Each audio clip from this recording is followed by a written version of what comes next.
You're listening to Stand Out Get Noticed, episode 218.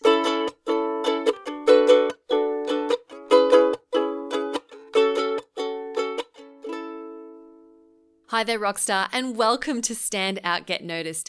I'm Christina Canters, and I am super excited to have you hanging out with me today for this podcast.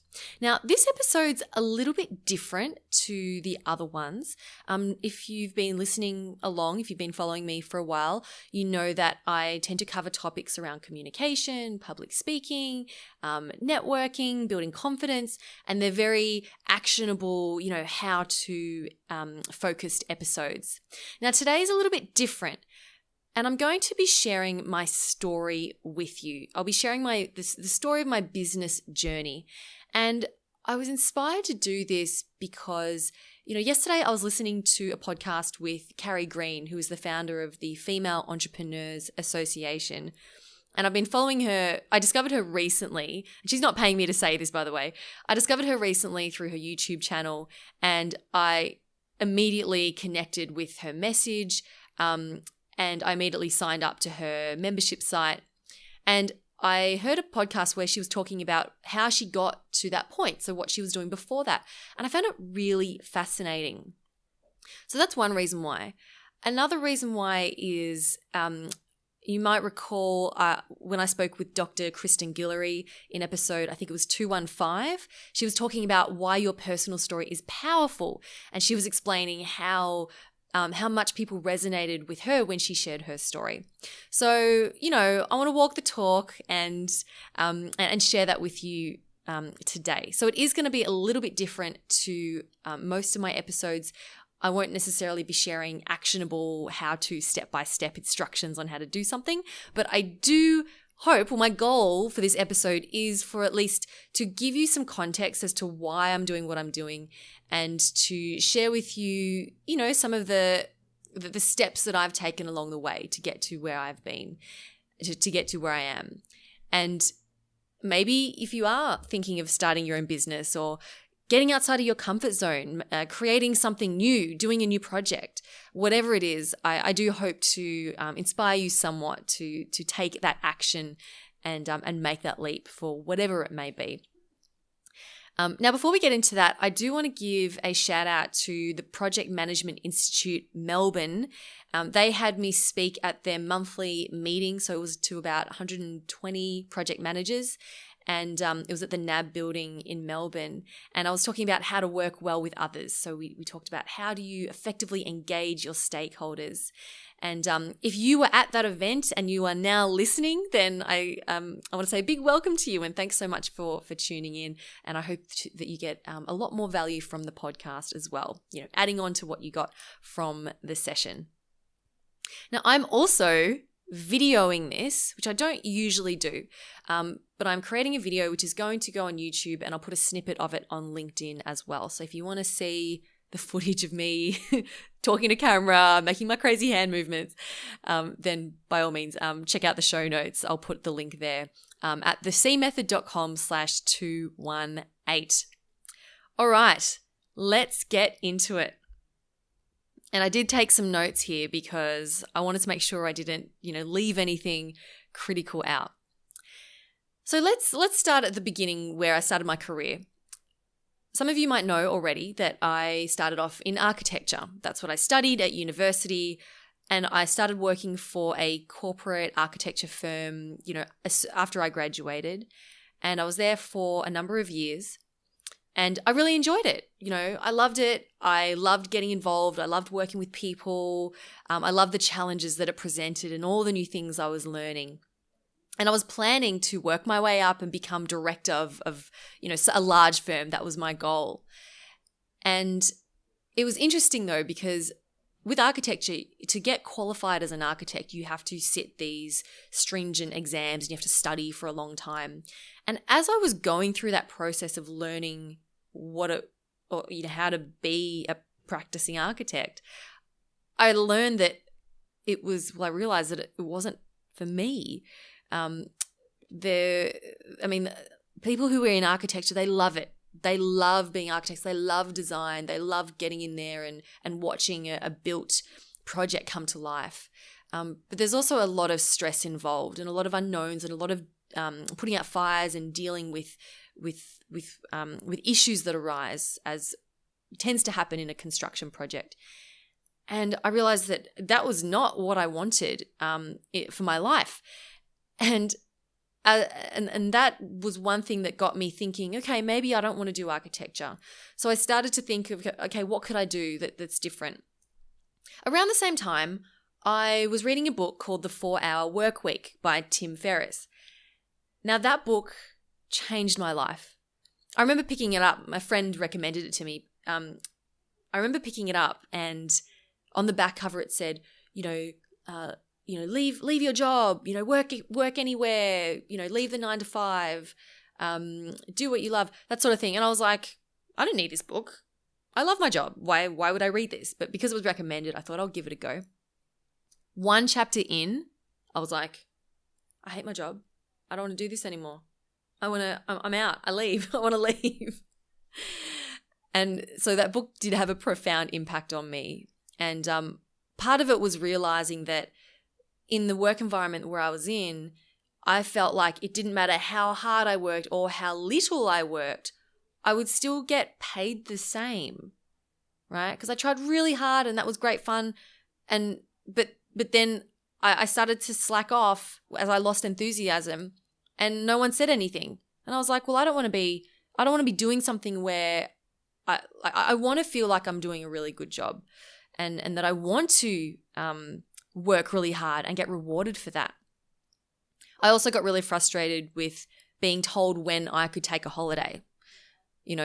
We had certain amounts of days of leave we were allowed to take, and those were generally during the peak season. And so I remember thinking, okay, if you're going to force me to take 3 weeks off over Christmas, I'm going to go somewhere really cool. I'm going to go to New York City. So I go to look at flights. I'm Googling flights to New York City, and they're $3,000. They're triple the price of what they normally are. And I got so mad. I was like, why is someone else telling me when I can take a holiday? It's my life. I should be able to choose when I take a holiday. So all of these things combined, it wasn't just one thing. It was all these things combined led me to going, you know what? I'm done. I want to do something else.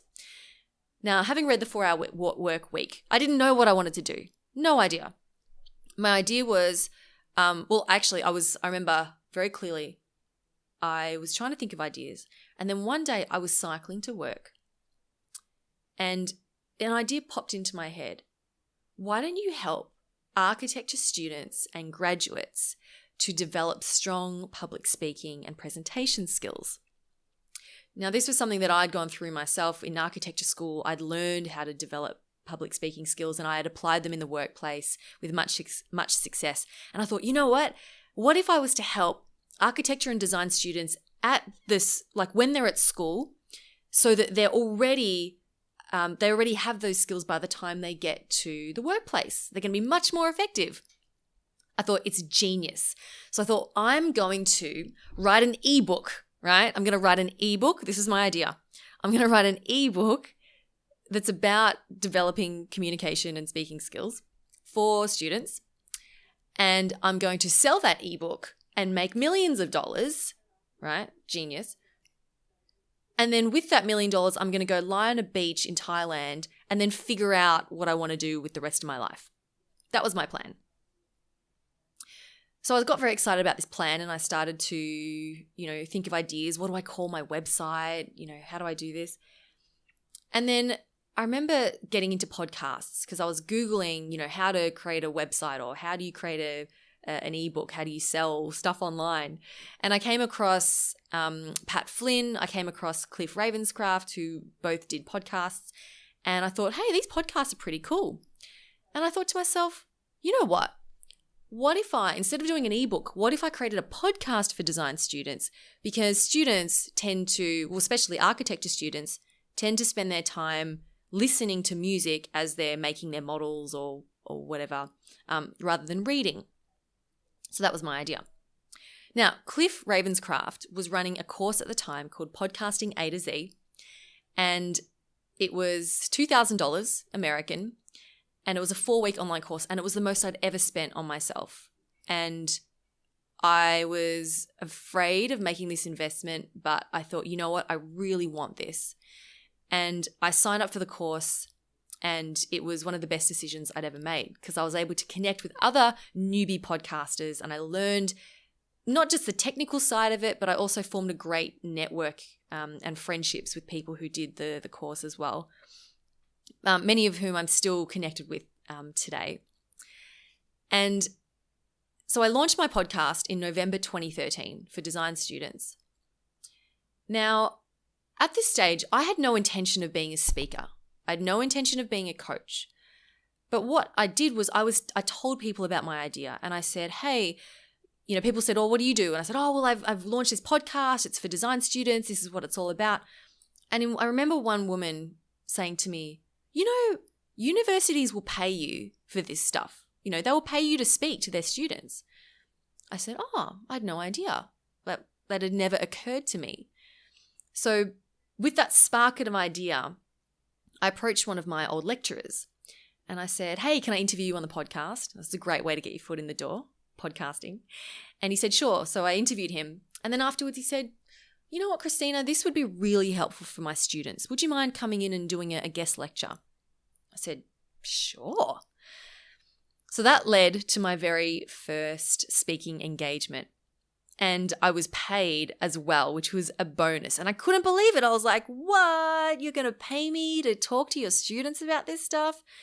And that's when it planted the seed. And I gave that presentation and I absolutely loved it.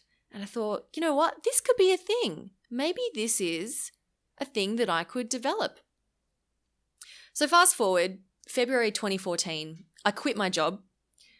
And I leave. I go overseas. I take my life savings, right? It was a house deposit amount. And I thought to myself, do I really want to buy a house right now? It didn't feel right to me. But I thought, you know what? I have an opportunity here. I'm going to take this money and I'm going to go away and just explore and learn a whole bunch of new things, meet a whole bunch of new people. And that's exactly what I did. I lived first I moved to New York City and I lived there for 3 months. I'm very grateful that my uncle resides there. He has an apartment and he wasn't living there at the time. So I was able to stay in his apartment in Manhattan for a very low monthly rent, for which I will be forever grateful because New York is freaking expensive. So I was there for 3 months, and during that time, I connected with as many people as I could. I went to networking events, I went to speakers, meetups, I told everyone about my idea, and all this time I was continuing to create this podcast called Presentation Skills for Design Students, by the way. That was the name of the podcast, very niche. Now, mind you, I didn't make any money during this time. I think in 2014, I made $300. Because I didn't learn much about sales at all. I had no idea what I was doing. I had no business education. All I knew was how to create content and create valuable content.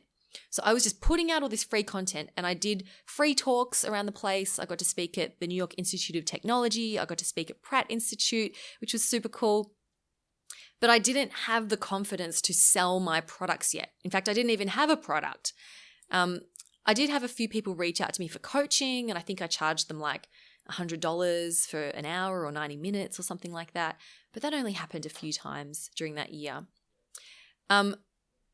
So during that year, 2014, that was essentially my year of exploration, my year of travel.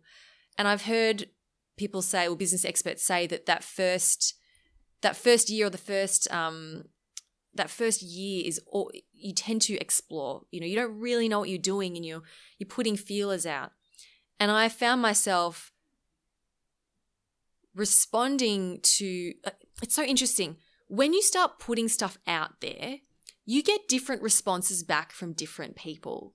And this can lead to that shiny object syndrome where you go, oh, maybe I could be doing this, or maybe I could be doing that. And I found myself doing that a lot during that year.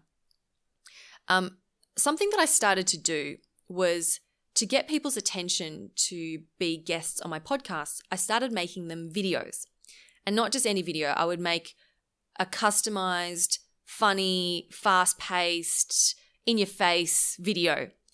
And I made these for quite influential people in the space, and I had an amazing response. I had yeses from every single person. I reached out to well-known professional speakers. I reached out to Nick Gray, who is the founder of Museum Hack. They do awesome museum tours in America. I reached out to Pat Flynn, who is a super well-known podcaster and blogger, super well-known in the online business space. And he said yes. Andrew Warner, who's also really well-known in the online business space, I reached out to them and they said yes to me, even though they were saying no to everyone else because of these videos that I put out. And something unexpected happened. I had all these people write to me saying, Christina, I love that video you made for Pat Flynn. That was amazing. That was incredible. How did you do that? And I started to get all these amazing responses from people. And that sparked an idea in me. I thought, wow, this is something that people really like. Maybe I could teach them how to do that. Maybe I could create a product or a course teaching people how to reach out for interview guests, right? It seemed like a brilliant idea at the time. Now, meanwhile, I was becoming somewhat disillusioned with my podcast that was for design students. I remember speaking to one group of students at a university, and I said to them, so tell me about, how do you feel about your presentations? Like what's your thought around them? And one student said, oh, well, I've done enough to pass anyway, so I guess the presentation doesn't really matter.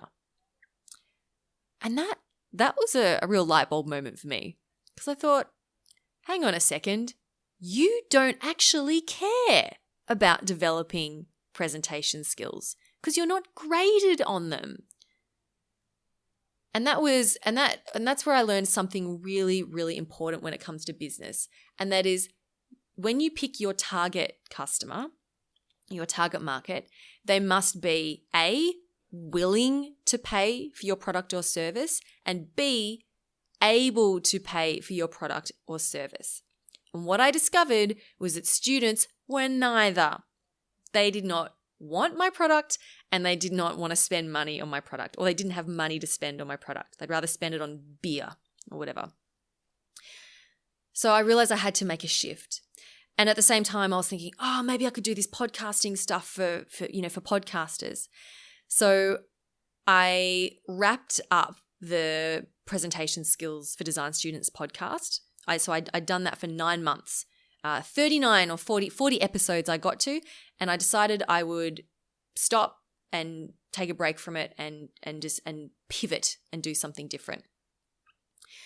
Now, during all this time, I'd been in Europe, I'd been back to the US, went to the first podcast movement conference and spoke there, which was brilliant. And then I went to Thailand. And I was hanging out with a digital nomad community, which is, location independent entrepreneurs, which, there's quite a few of them in Thailand. And I was hanging out with a bunch of people there, which was great to meet with them. And it was there that I started to develop this course for podcasters to help them reach out to other people. And I built this full-on course. I did a webinar, I launched it, and I sold one course.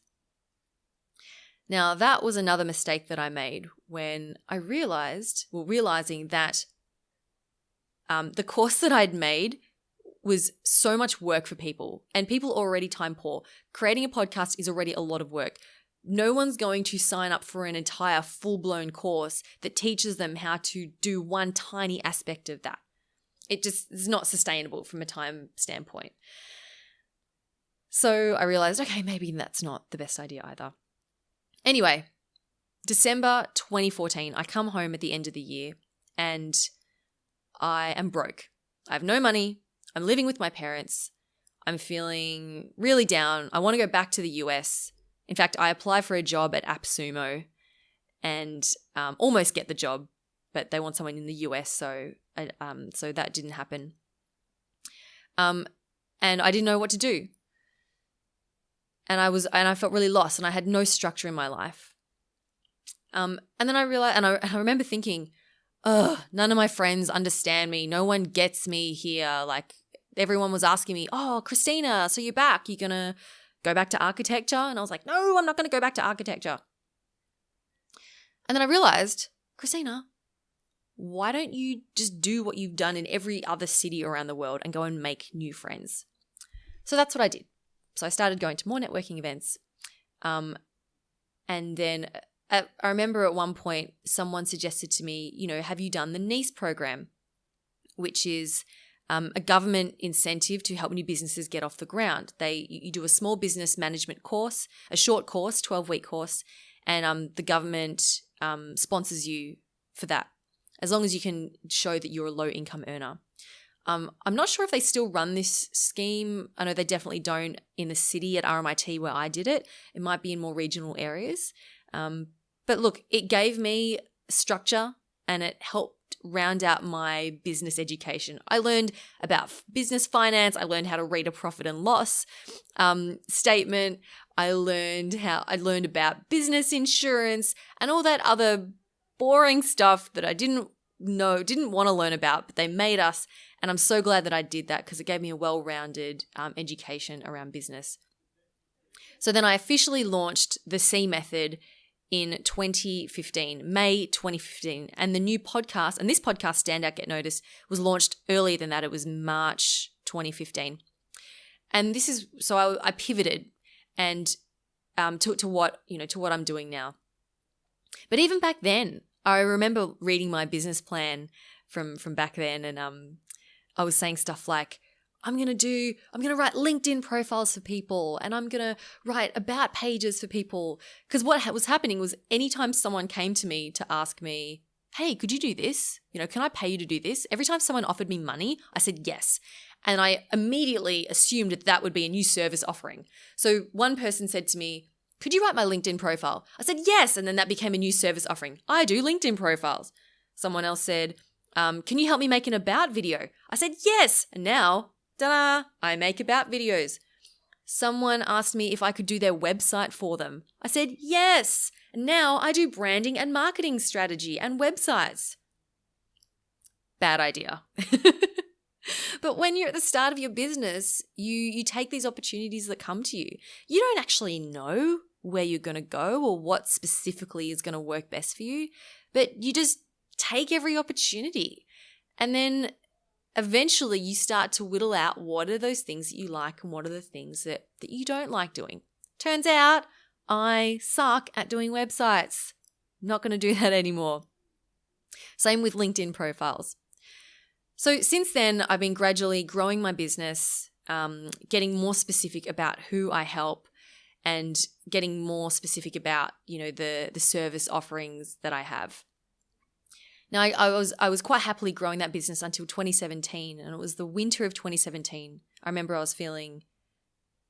like I had a really low month. Like I made a few $100s in that 1 month. And it was cold, it was dark, I was miserable, I'd stopped going to the gym, and I felt like in my business I had plateaued. I felt like I have got as far as I possibly can by myself, because I was essentially doing it by myself.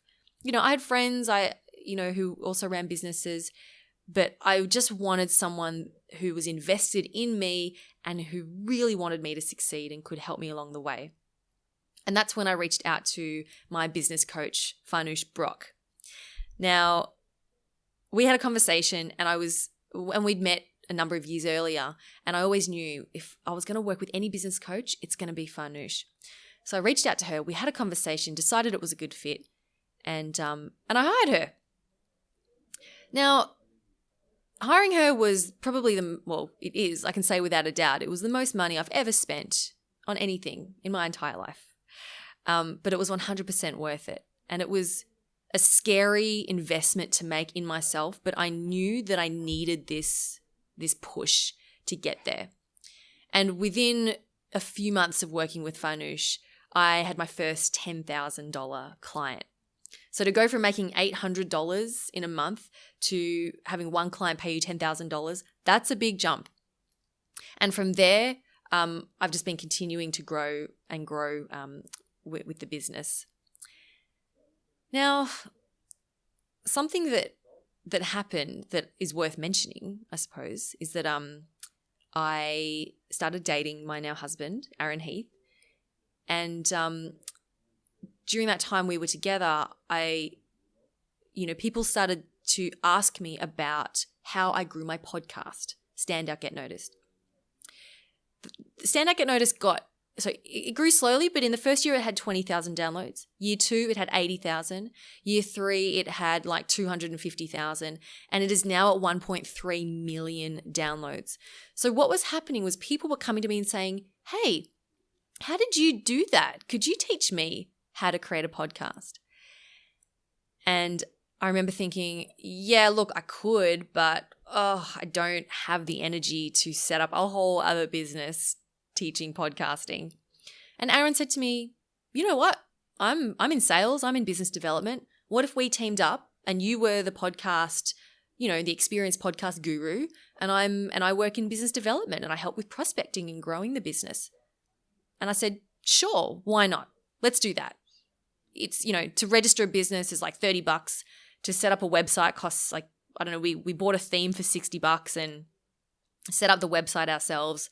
Nearly killed our relationship, by the way. That's something I would not recommend you do with your spouse. Do not try to create a website that's for your business with your spouse.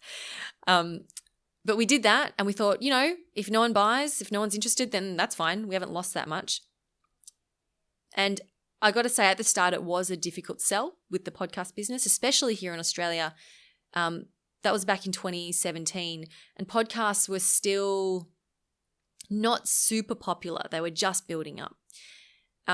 But we continued to persist, and we thought, you know what, we want to be the leaders in the podcast space, especially in Australia.